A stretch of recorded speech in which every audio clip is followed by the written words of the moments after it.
I laugh when I look at the title of this podcast, Work Life Integration Lessons Learned from a Workaholic Woman. There's something about the word workaholic. It was used as a badge of honor for so long for so many women executives. And now in our modern world, we're slowly unpacking that thing. We're taking it apart. We're kind of embarrassed about it. It's like the thing when you go for a cocktail at a girlfriend's, or you're in a fancy hotel and you're down at the bar and you casually mention over a martini to someone, well, I'm a workaholic. It's a bit kind of like what smoking was back in the 90s. Smoking was bad, but gosh, we loved to do it. And all the interesting things happened in the smoking area. Today on the podcast, I want to sort of unpack the word workaholic. I want to introduce some language rather than work-life balance. I'd like to talk about integration. I'd like to talk about flow. One of my clients loves to talk about flow. And I want to sort of take apart this idea of this one life that's been put in front of you and how you want to use it to best serve you in both your work and your personal life. So, first of all, my relationship with work has changed over the years as I've grown. In my early 20s and 30s, it was absolutely a defining part of my identity. I'm not going to lie. I loved, if you remember, my backstory is I was a musician. So, working hard and achieving and jumping hurdles and being better than yesterday, that was really one of the most pivotal defining aspects of me as a person.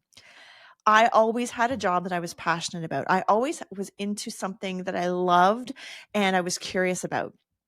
With the gift of hindsight, that was always the way I was wired. Okay. There was an intensity there to my personality that you will notice if I go to clean a bedroom, or you'll notice if I go to do something, because I hop in and I want to know what the strategy is, what the approach is, much to the chagrin of most of my family on Saturday morning. I want to have a plan. I want to have an approach, and I've already started a list to make it happen.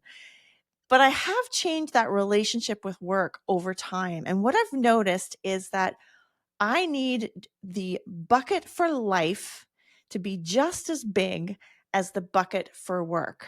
Let me explain. I was always good at having a good bucket for work, right?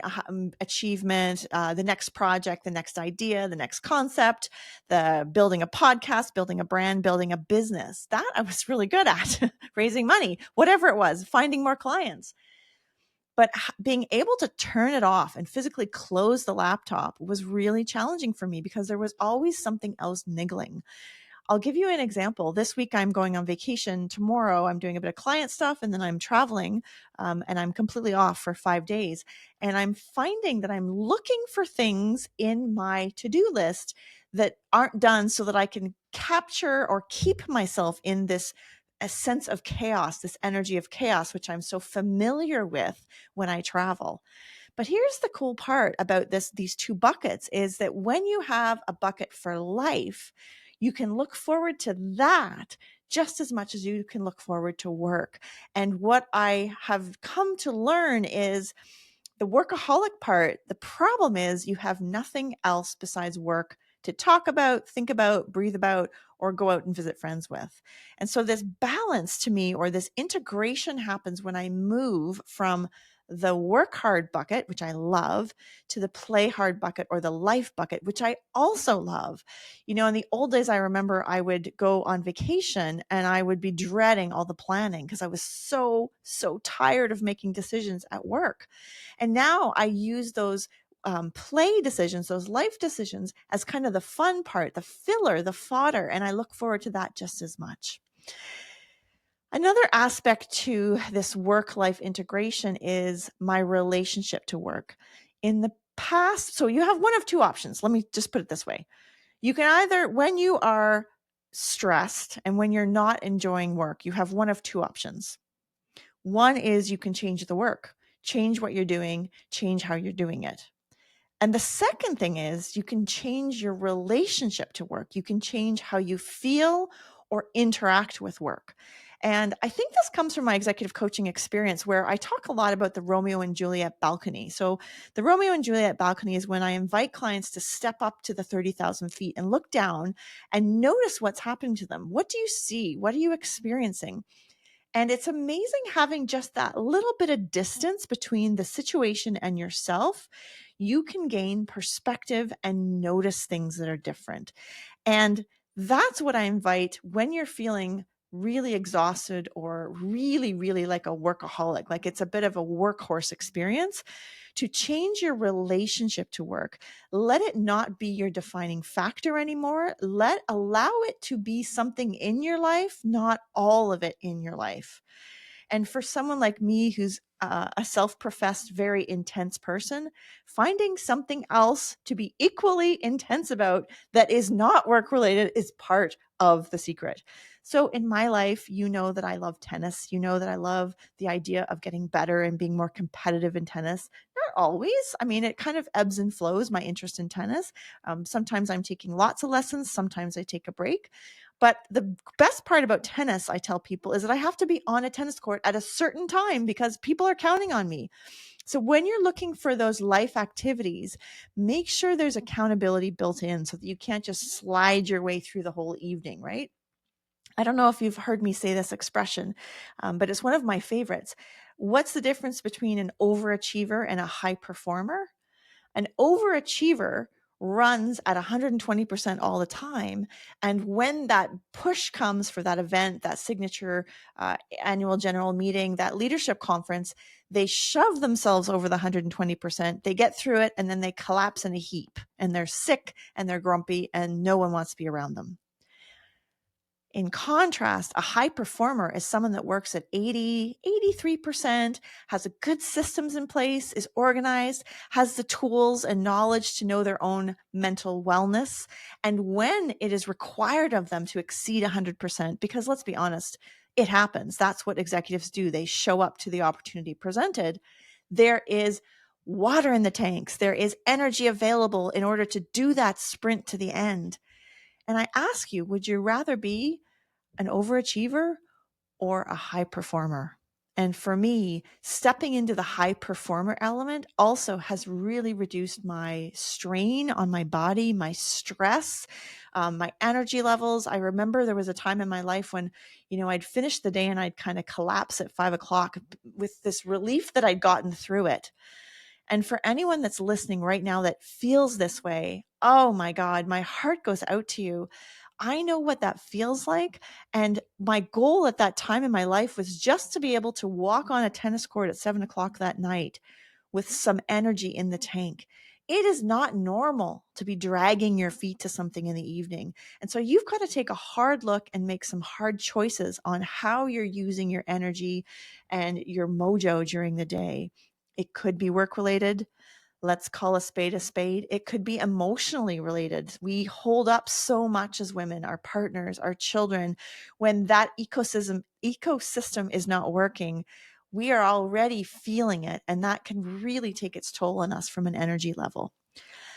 And when that panic, that overwhelm, that anxiety kicks in, and believe you me, it does still kick in, even for me, I now have some good tools in place. How did I learn them? I learned them because I had to. You'll know that the book I wrote, Embracing Ambition, has a chapter all about my panic attacks and what was happening and how my body was telling me there was something wrong and I was in complete denial. And so it happens. Oh, I've got this, I've got this, I've got this. Oh, and there's this, and I forgot this.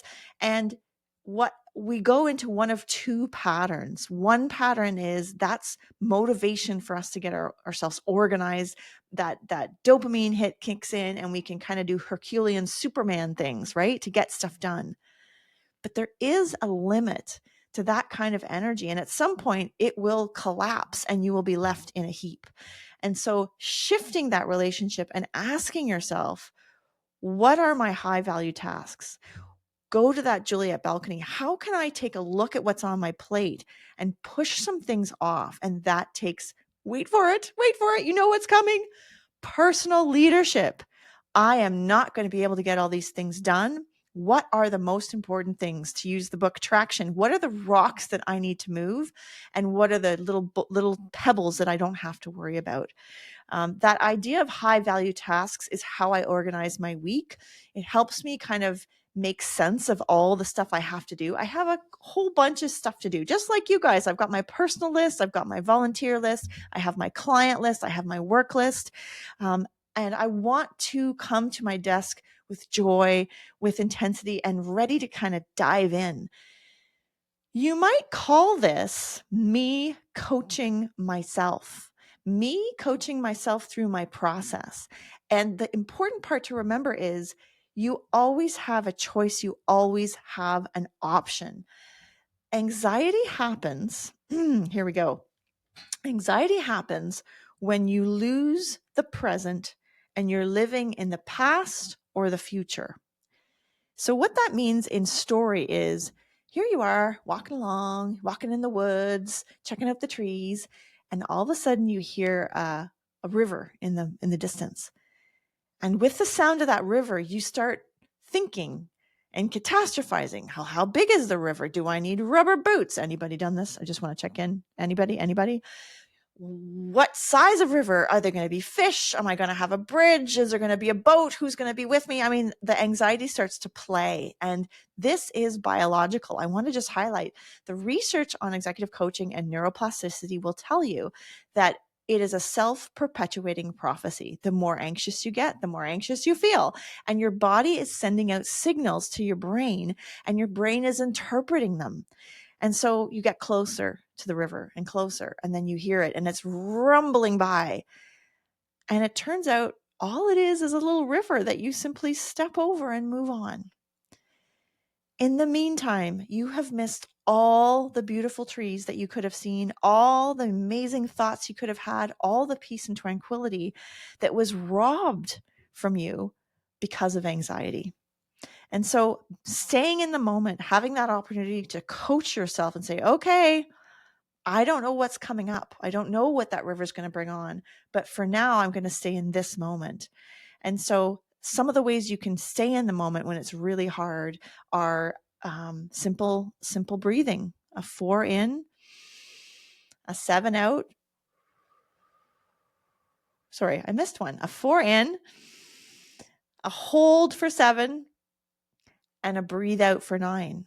Sometimes they call that square breathing, or anything to get you reconnected to your body, because your body always knows. That is the theme of my story, my chapter in the Embracing Ambition book. And it talks all about panic attacks and the randomness of them, and how I couldn't control when they were happening, which of course made them worse, and how I overcame them. So I'll hold on the spoiler alert till later. And I want to say, I am not a psychologist by training, but I've certainly benefited from psychologists in my life. I think talking things through and being genuine and honest with yourself and your partners. There's a lot of shame attached to psychologists and getting help. And I want to be one of the people that normalizes this and says, I've learned a lot. I'm still learning. And I want to make sure that I reach out to the people in my life that can help me when I do need the help, because it's normal to need help. So we've talked about this integrated life. We've talked about focusing on the high value tasks and letting the other ones drop. And I know for some of you perfectionists out there, that's going to feel really, really scary. I want to normalize the feeling of overwhelm that can happen, whether it's looking for a job search, right? Starting a job search, or the way your mind can play tricks on yourself when you're starting a project that you've never done before. I have a podcast called How to Get More Comfortable Doing Things That Make You Uncomfortable. And I talk a lot about that moment of when you get uncomfortable because you don't actually know how to do something. In that moment, there is also a gift to remind yourself that confidence is not about knowing everything about everything, as I thought when I was a young person. Confidence is about knowing that you can trust yourself and your skills just enough so that you can figure out anything, and to know that you're safe in knowing that. In other words, the world's not going to collapse because you have a bad presentation. The world's not going to collapse if you have a bad parenting moment. The world's not going to collapse if you say the wrong thing on social media, which seems to be such a trend right now. We can coach ourselves through things. And actually, ironically, one of the most the biggest compliments a client gave me one time after we had done our coaching sessions, we'd worked together for about 9 months. She said, I feel like I can coach myself the next time. And that just made me smile from ear to ear because it reminded me of how we can change. Our thoughts are really just habits and patterns. They don't define us, you guys. They are just part of our moment in space, our moment in time, and therefore they're completely mutable and they're changeable. That takes intention and that takes commitment from yourself. Back to personal leadership. So this is the first episode in this season, and I really want to highlight compassionate leadership. Today, I talked about being a workaholic.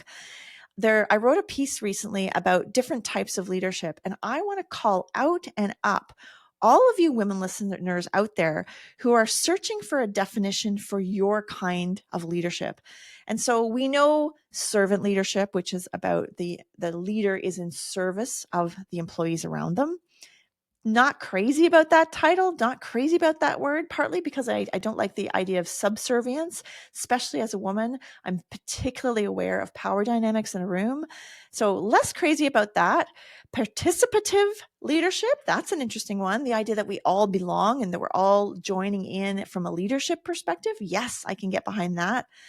My newest obsession and my newest interest is the concept of humble leadership. And this is from the Shine father and son researchers, the folks that brought us emotional intelligence. And basically, humble leadership is based on a simple premise that the relationship is the base of all trust and that the relationship leads the leadership experience. So when we know each other, when we know people and we understand their dreams and desires, then we know that we can work with them and we can lead with them. And that's what drives the trust rather than the trust coming first. And so often in our busy world, in my busy go, go, go workaholic life in the past, I missed those opportunities for connection, for conversation, for understanding where someone was coming from.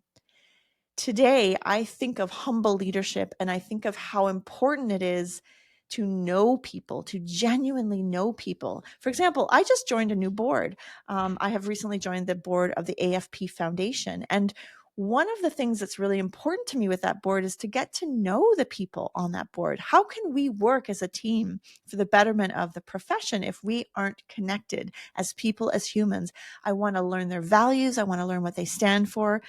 And that is really important to me. And relationships and meaningful connections are what are the basis of my work.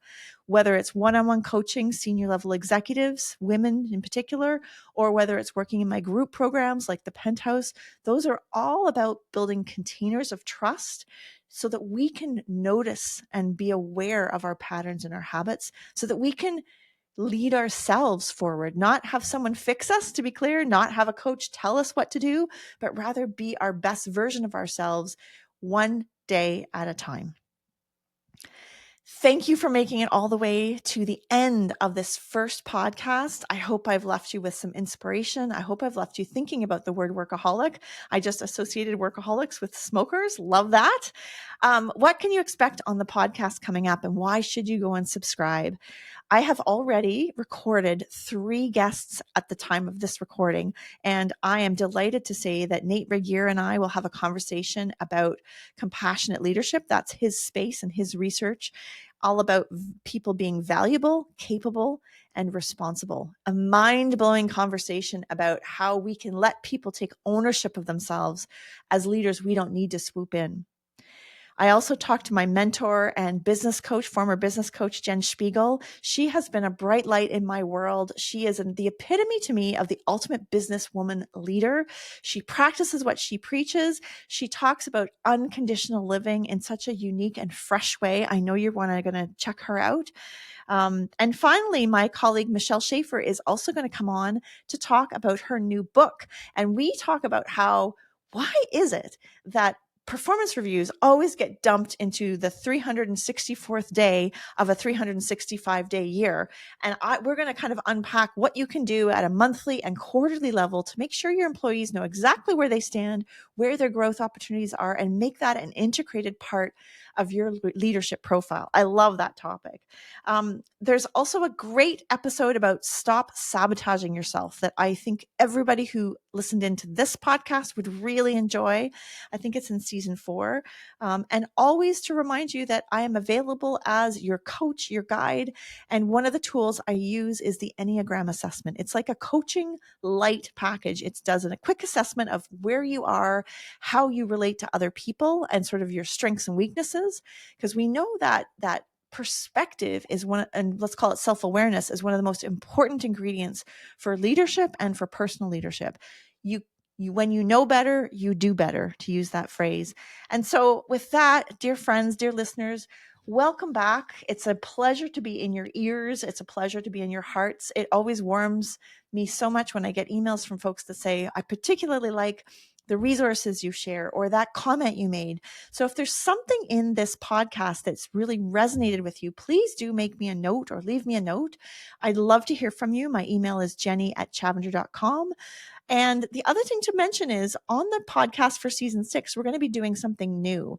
This is my anchor podcast. And next week, I will be bringing you a short reflection moment. I've been calling them Uncut with Jenny Mitchell.